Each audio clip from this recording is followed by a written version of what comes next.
जी नमस्कार। हम शंकर मुनि राय आज जिउतिया के कहानी बता रहल बनी। आज जिउतिया ह एह व्रत के कुवार बदी अष्टमी के कइल जाला। कलयुग में ए व्रत कइला से लइकन पर कौनो संकट ना आवेला। ई लोक विश्वास बा।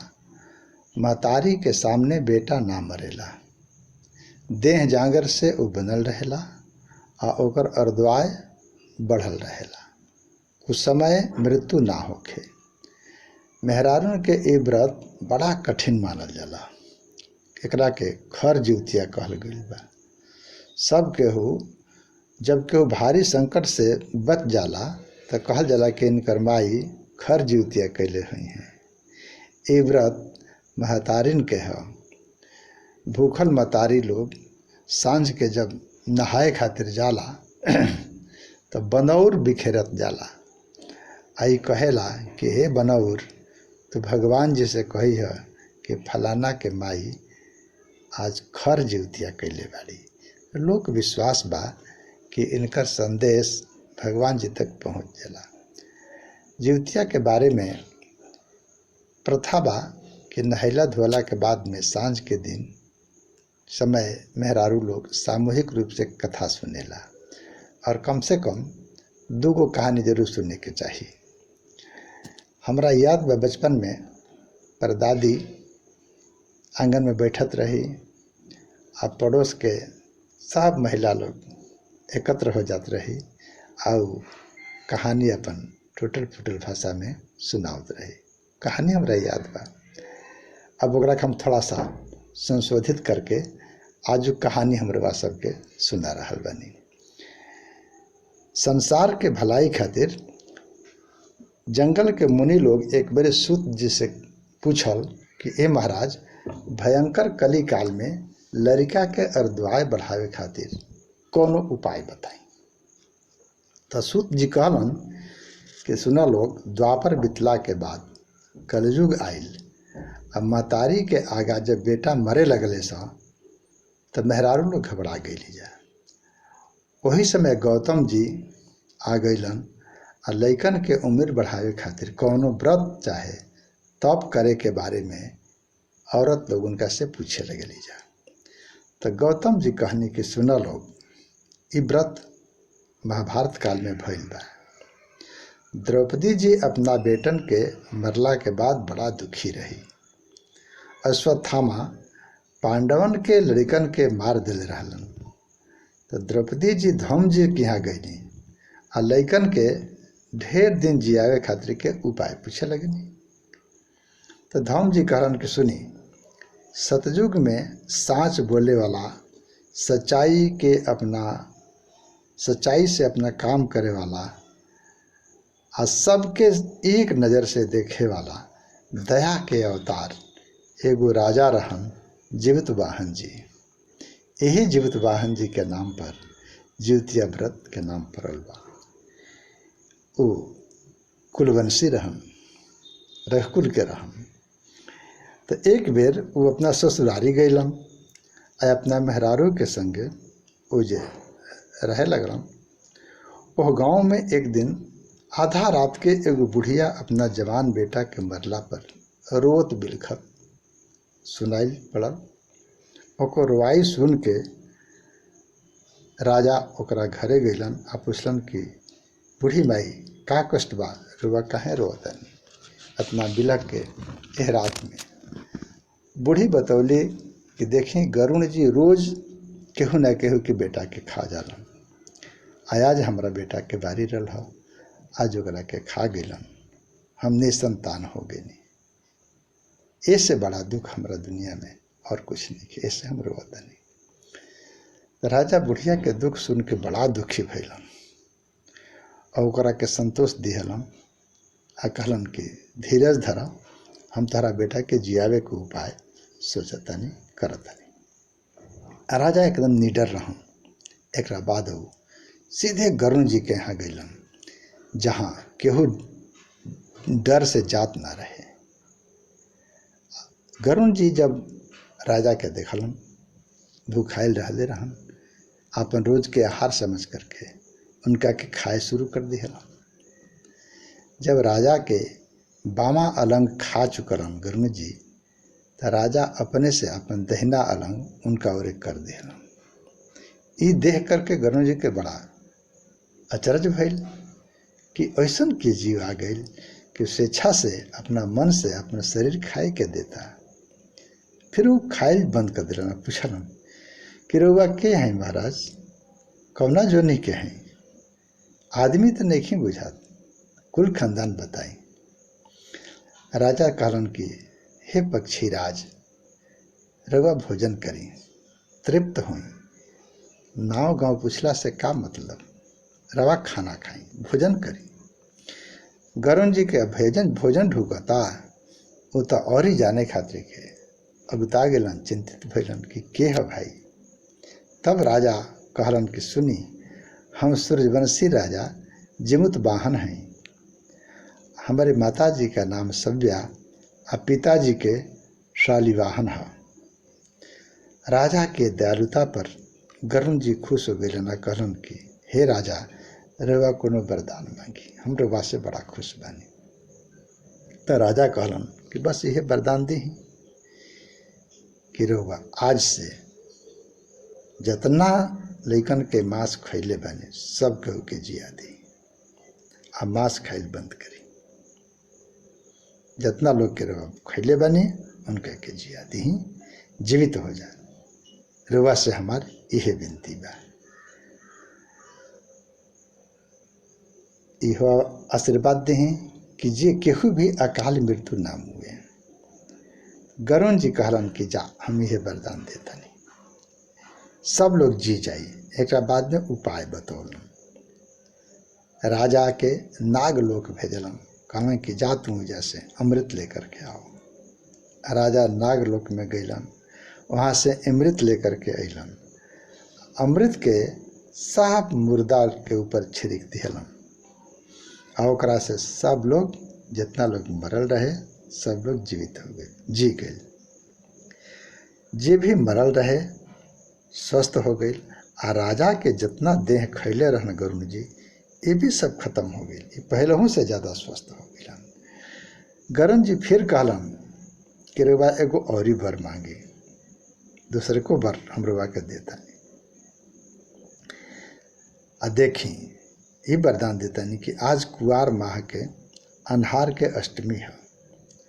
आज जवन मेहरारू आज के दिन उपवास करेली, व्रत करेली श्रद्धा से, उ लोग के सुहाग हमेशा बनल रही, उ लोग के संतान सुखी रही और दुआएं कर बढ़ल रही और असमय ना मरी।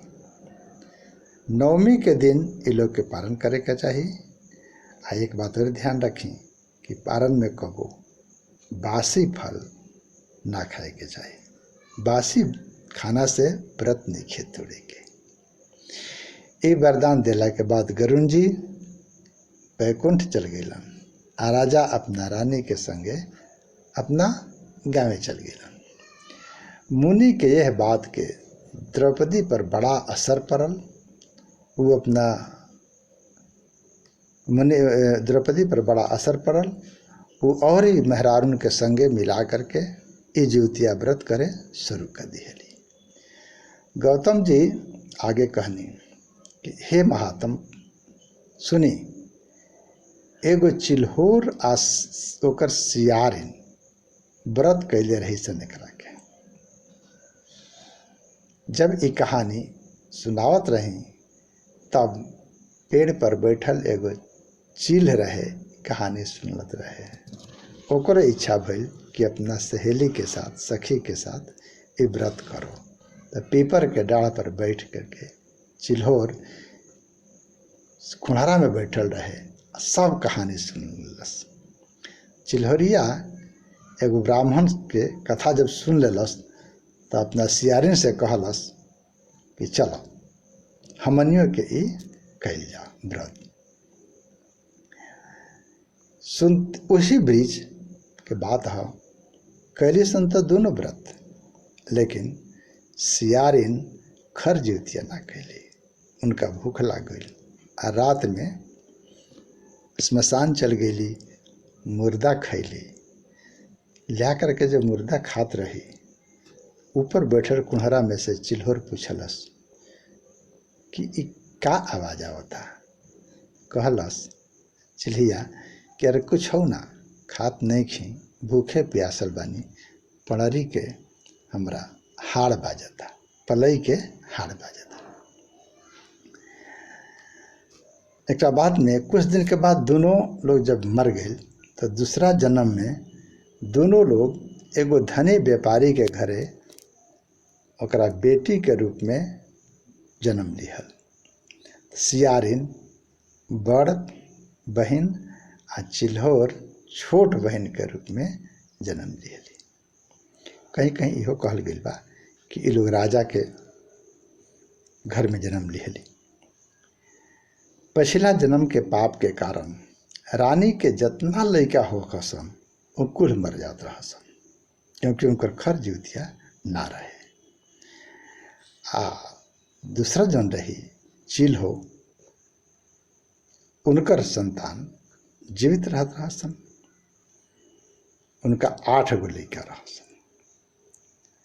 जवना घर में दोनों के बियाह एके चिल्हो के बियाह भल रहे मंत्री से, आ सियारिन के बियाह भल रहे राजा से। दोनों लोग एक ही जगह रहते रहे। मंत्री के मेहरारू के 8 लड़का भल रहसन। यह लड़कन के देख के रानी अपना छोट बहन से जलन करे लगली और राजा से कहली कि हमरा के अगर जियल देखा चाहतानी तो कौनो तरह लड़कन के मार दिए, तबे हमरा चैन मिली। राजा 8 लड़कन के मारे खातिर के बड़ा प्रयास कैलन, कई बार कैलन, लेकिन मंत्री के सब लड़का जीवित हो जात रहसन। कैसे कि उनकर मतारी खर जीवतिया कैले रही। तब रानी एक दिन 8 लड़कन के मूड़ी काट के बांस के खचवली में रख के अपना बहन के घरे भेजवा दिहली। मंत्री के घरे अइला पर वो 8 मूड़ी रतन हो गई। 8 लड़का फिर से चले फिरे लगल अंगना में। ये देख के रानी के बड़ा अचंभा भइल। तो अपना छोट बहन से पूछली कि अरे तू ये बताओ कौन ऐसा व्रत के लिए बड़ी कि तोर लड़का जी जाता रसन, मरत नहीं खसन। तब मंत्री के जन हरारू यानी जो चिल्होर रही वो कहली कि याद करो पिछला जन्म में हम चिल्होर रही आ तू सियार रह। तू जीवतिया व्रत के दिन जाके रात में मांस खैले रहो, ऐसे तोहार लड़का जियत नहीं खसन, संतान नहीं खसन जियत। तोहार जीवतिया खर जीवतिया ना रही। हम उ व्रत नेम धर्म से कैले रही, यही से हमार लड़का मर मर के जी जात पड़सन। तो ओहनी के केहू कुछ ना बिगाड़ सके। वो हमारा सामने अजर अमर बन के रही हसन। अपना छोट बहन के बात सुन के रानी जीवतिया व्रत फिर से कैली और खर जीवतिया कैली। ओकरा बाद उनकर जितना लड़का भइल सन वो कुल ढेर दिन से जियले सन। अब प्रतापी राजा भइल। जीवतिया के दिन एगो और कहानी एकरे से जुड़ल बा जौन के सुनावल जाला। एगो मालिन रहे, वो जीवतिया के व्रत भूखल रहे। ऐसे उ जहिया भूखल रहे वही रात के कुल खाए का खाना बचा दिहलस कि सवेरे उठ के खाए लगो। खा के बाबू लोग के हम फूल पहुँचावे गए राजा के यहाँ। ओकरा एगो लड़का रहे। खूब सवेरे उठ के कहलस कि जा ए बाबू जंगल में से लकड़ी ले आओ। वो जंगल में लकड़ी ले आवे चल गए। एहर ओके भेज के अपने बसिया खैका में पारण करे लागल। जैसे जैसे बासी भात खात रहे, वैसे वैसे उन्हें लड़का के सांप लीलले जात रहे। वो खा पी के फूल लेके राजा के यहाँ चल गई। फूल दे के दोपहर के घरे जब अली तो लड़का के खोजे लगली, देखे लगली। सांझ हो गई, लड़का ना आयल। अब वो छाती पीट पीट के रोए लगली। रोते रोते एगो पंडित जी के यहाँ गईली। कुल हाल पंडित जी से कहली, पूछली कि हमार लड़का का भइल। तब पंडित जी पोथी में देख के कहलन कि तू आज बसिया भात खैलू ह, ऐसे तोहार लड़का के सरप घोट गइल बा। घबरा जन, फिर जीवतिया आई तो भूखी ह और खर जीवतिया कह के रसोई बना के पालन करी ह, तब तोहार लड़का लौट आई। तब साल भर उनके हाय जीवतिया करे के बीत गई। जब जीवतिया आयल तो पंडित के बतावल अनुसार कैली। ओकरा लड़का के सांप उगिल दिहलस। उ कपार पर लकड़ी ध के घरे आयल आ कहलस कि माई माई केवाड़ी खोलो। मालिन धधा के उठली, केवाड़ी खोललस, अपना लड़का के देखलस, खुश हो गई। अब वो जीवतिया के व्रत बड़ा प्रेम से करे लगली। यही कारण से जीवतिया के व्रत में बसिया खाइल माना हो, यानी बासी भात से उपवास ना तुरे के चाही, बासी खाना से उपवास ना करी। लोक कहानी है, ये सब विश्वास बा। हर कहानी के वैज्ञानिक पक्ष बा। नियम धर्म के सांकेतिक रूप से एकरा में बतावल गइल बा। सामान्य लोग खातिर के एक कहानी बा, लेकिन एकरा में शर्त बा जीवन के, एकरा के पालन करे के चाही, फिर जीवन सुखी रही। बहुत बहुत धन्यवाद। सब माता लोग के प्रणाम। जे भी जीवतिया व्रत के लिए बा ओकरा के हम फिर से एक बार नमन करतनी, प्रणाम करतनी। बस धन्यवाद।